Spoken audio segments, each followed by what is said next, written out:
సమస్య అది కాదు సార్. ఇప్పుడు ఆయన ఒక్కటి సమస్య కాదు. ఇక్కడ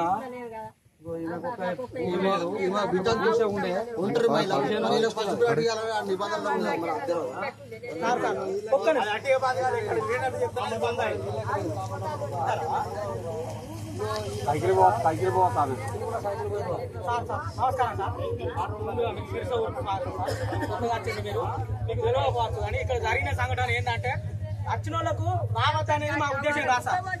ఒక్క నిమిషం ఏ ఉద్దేశం కాదా? అక్కడ ఫస్ట్ వచ్చినాయి ఇల్లు పని చేసి మళ్ళీ ఇక్కడ వేరే ఇక్కడ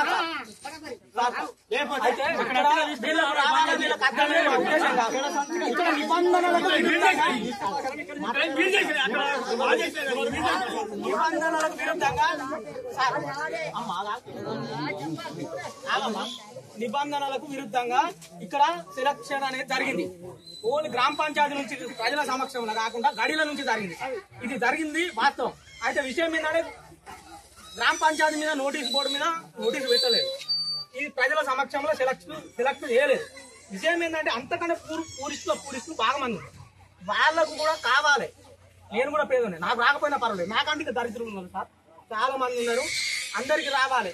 ఏంటంటే ఇప్పుడు పేదోళ్ళకు ఇవ్వకుండా మీరు ఇష్టమచ్చిన వాళ్ళకి అంటారు. కానీ కాకపోతే పారదర్శకంగా చేసినట్టు మీరు దాన్ని మీరు దాన్ని కొంచెం శ్రద్ధ పెట్టాలని కోరుతాం.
మినిస్టర్ గారు చెప్తేనే అక్కడ ఆపింది వీడియో గారు అప్పుడు ఇప్పుడు కూడా ఫోన్ చేయండి ఇవ్వండి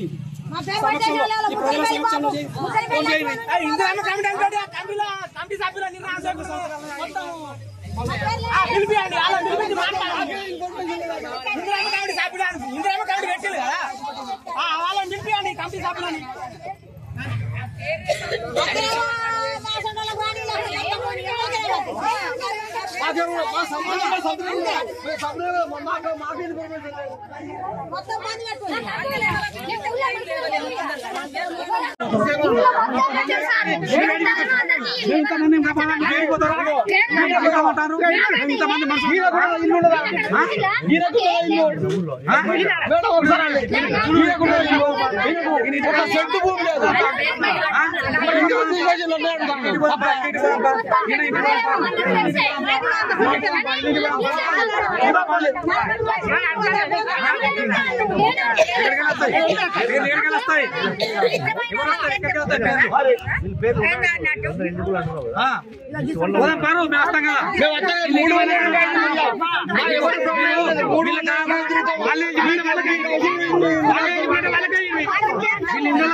నువ్వు మానవ దృక్పథంతో మాట్లాడు ఆఫీసర్ గా మాట్లాడాలి మీరు ఆఫీసర్ గా మాట్లాడాలి మీ పవర్ ఉపయోగించి మీరు మాట్లాడాలి గౌరవుడు సమక్షంలో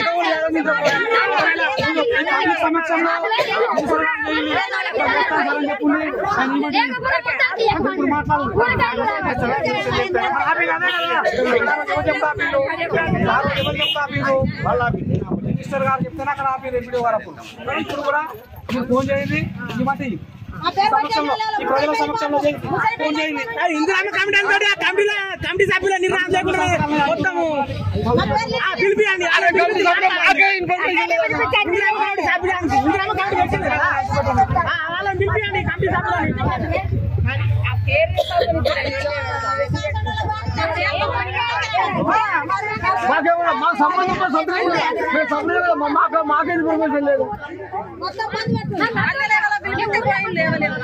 అదే పరిపాలన అవుతుంది మనకు సిరిసకు మన సిరిస ప్రజలకు ఏం కావాలి మనం ఏం చేయాలని సిరిసలో నిర్ణయం చేయాలి కానీ చెన్నూరు పోయో మంచాల పోయో నిర్ణయం చేసుడు కాదు. ఇక్కడ ఉన్న కమిటీ సభ్యులే ప్రమేయం లేకుండా లిస్టు తయారైంది. మరి ఎట్లా లిస్టు తయారైతుంది? అట్లా తయారు కావద్దు కదా. ఇక్కడ ఉన్న వాళ్ళకు సాధక బాధలు తెలుస్తాయి. లోకల్గా ఉన్న వాళ్ళకు ఎవడు పేదోడు కాదు, ఎవడు ఎట్లా స్థితిగతులైనా తెలుస్తుంది. చెన్నూరులో ఉన్న వాళ్ళకు, మంచాలలో ఉన్న వాళ్ళు, హైదరాబాద్లో ఉన్న తెలియదు కదా. మరి దయచేసి ఇక ముందు కూడా ఇలాంటి పద్ధతి వద్దు. ఏది జరిగినా ప్రజల సమక్షంలో పేదవాడికి న్యాయం జరిగేటట్టుగా ప్రభుత్వ పథకాలు అమలు జరగాలి. లేదంటే ఇలాంటి సమస్యలు మున్ముందు కూడా ఇంకా పునరావృతమని అయితే అని చెప్పి ఈ సందర్భంగా ఎంపీడీఓ గారికి అయితే మేము చెప్తా ఉన్నాం. మీరు ఒక ఆఫీసర్గా, ఇప్పుడు ఇందిరమ్మ కమిటీ వాళ్ళు ఉన్నారు సార్, వాళ్ళ ఆఫీసర్లు కాదు, వాళ్ళకు పార్టీ తరఫున నియమించుకున్నారు. ఎందుకంటే ఇక్కడ ప్రజాప్రతినిధులు లేరు కాబట్టి. రేపు సర్పంచులు ఎంపీటీసీలు వస్తే ఆ వ్యవస్థ ఉంటుందో మాకు తెలియదు. అప్పుడు సర్పంచ్ ఎంపీటీసీని అడుగుతూ ఉంటుంది. కాబట్టి ఇప్పుడు మేము ఆఫీసర్ని అడుగుతాం. మేము ఏది అడిగినా కూడా ఎంపీడీఓ గారిని, పంచాయత్ సెక్రటరీ గారిని, స్పెషల్ ఆఫీసర్ గారిని వీళ్ళని అడుగుతాం తప్ప ఏ లీడర్ని ఎవరిని మేము అడగడానికి లేదు. ఇంకా మన మినిస్టర్ గారు, ఎమ్మెల్యే మినిస్టర్ గారు చొరవ తీసుకొని ఆపిండు, సంతోషం. ముందు కూడా మళ్ళీ ఎంక్వైరీ చేయించి రీఎంక్వైరీ ఇప్పుడు సార్ వచ్చిర్రు, జెన్యున్గా రిపోర్ట్ ఇస్తారని చెప్పి మేము ఆశిస్తూ ఉన్నాం. లేని పక్షంలో వేరే మళ్ళీ కూడా అటు ఇటు జరిగితే మా ఆందోళన, మా ప్రతిఘటన ఎప్పటికి ఉంటుందని చెప్పి ఈ సందర్భంగా మేము తెలియజేస్తా ఉన్నాం.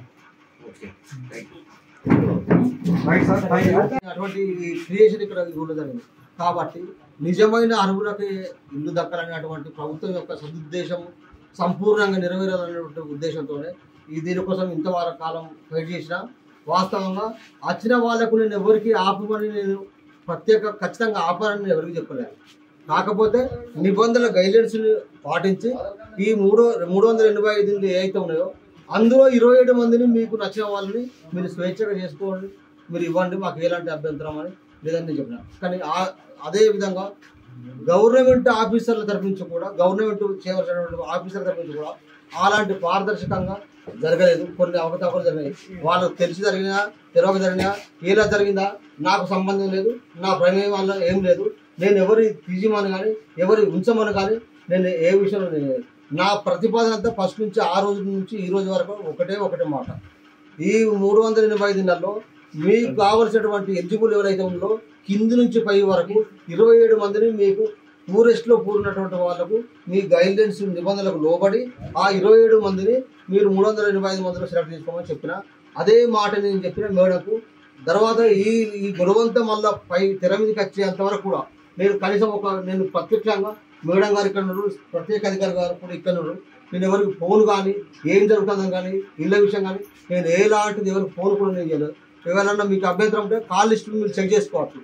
నా సెల్ ఫోన్ నేను మీకు ఇస్తాను. మీరు కాల్ లిస్టు కూడా ఇలా ఫోన్లో ట్రాన్సాక్షన్ ఏమైనా మాట్లాడి వచ్చిందని పోయిందని కూడా మీరు చెక్ చేసుకోవచ్చు. నేను అంత జెన్యున్గా ఉన్న వాస్తవంగా ఇప్పటికి కూడా నేను అనేది అంటే మీరు రాసే రిపోర్టు మీద ఆధారపడి ఉంటుంది సార్.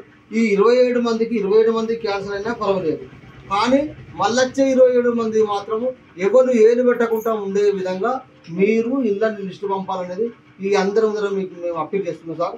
ఇళ్ళకింటే ఏమన్నా మళ్ళా ఏదైనా మీరు మంత్రి గారి పేరు చెప్పి నేను పంపితే మంత్రి గారు ఇష్టమని మీరు ఆలమే తోచడం కాదు. మీరు పంపే రిపోర్ట్ ఆధారంగానే వాళ్ళు జెన్యునా కాదని వాళ్ళు డిసైడ్ చేస్తారు. మీ మీద నమ్మకం. కాబట్టి మీరే నమ్మకంగా జెన్యున్గా పారదర్శకంగా మీరు చేయాలని ఈ అందరి ఉదరం మీకు మేము చేతులొచ్చి నమస్కరిస్తూ మీకు చెప్తున్నాను సార్. ఇందులో గ్రామ ప్రజలకు అందరికీ చెప్తున్నా, ఇందులో నేను ఇందిరమ్మ కమిటీ చేయడం అందరి తిట్లు తిన్నా, అవమానాలు తిన్నా, ఎన్నో రకాలుగా మెంటల్గా నేను పెరాలసిస్ వచ్చిన కూడా నేను ఎంతో ఫ్రెష్ అయినా. అవి కూడా నేను ఏకనాడు తప్పు చేయలేదు, కానీ తప్పు ఉద్దేశపూర్వకంగా చేసి నా మీద నెట్టేయాలని మరి ఎవరు చేసినా ఏం చేసినా వాళ్ళు ఆత్మవిమర్శ చేసుకుంటే వాళ్ళకి మంచిది. నేను అప్పుడన్నది ఇప్పుడన్నది ఒకటే మాట. కాబట్టి మీరందరూ కూడా నన్ను అర్థం చేసుకుంటారని, భవిష్యత్తులో కూడా ఏదైనా అవకాశం ఉంటే ప్రభుత్వ పథకాలకు సంబంధించింది ఏదైనా ఉంటే ప్రభుత్వం ఏదైతే చెప్పిందో 100% దాన్ని మీకు అందరూ చెప్తాం. ఎవరైనా కూడా ఆకలి కావాలంటే ఎవరు పెట్టాలి, మీకు ఆకలి అయితే మీరు గుంజుకోవాలి, మీకు అవసరం మీరు తీసుకోవాలి. ఇది ఈ సూత్రాలు మీ గ్రామ ప్రజలందరూ నేర్చుకోవాలి. నేను పెట్టడు ఎవడో పెట్టడు ఎవడు పెట్టడు, కాకపోతే అక్కడ అపరంగా ఉంటే ఎవడైనా తింటాడు. కాబట్టి నీకు ఆకలి అయినప్పుడు, నీకు అవసరం ఉన్నప్పుడు, నీకు కావాల్సినది నువ్వే తీసుకోవాలి. ఈ విధంగా ప్రజలందరూ మోటివేషన్ కావాలి. మీరందరూ ముందుకు రావచ్చు, మీ హక్కులను మీరు అడగాలి. ఇది సంగతి. మీకు ఎవడు చెప్పడు, ఎవడు ఉండడు. ధన్యవాదాలు.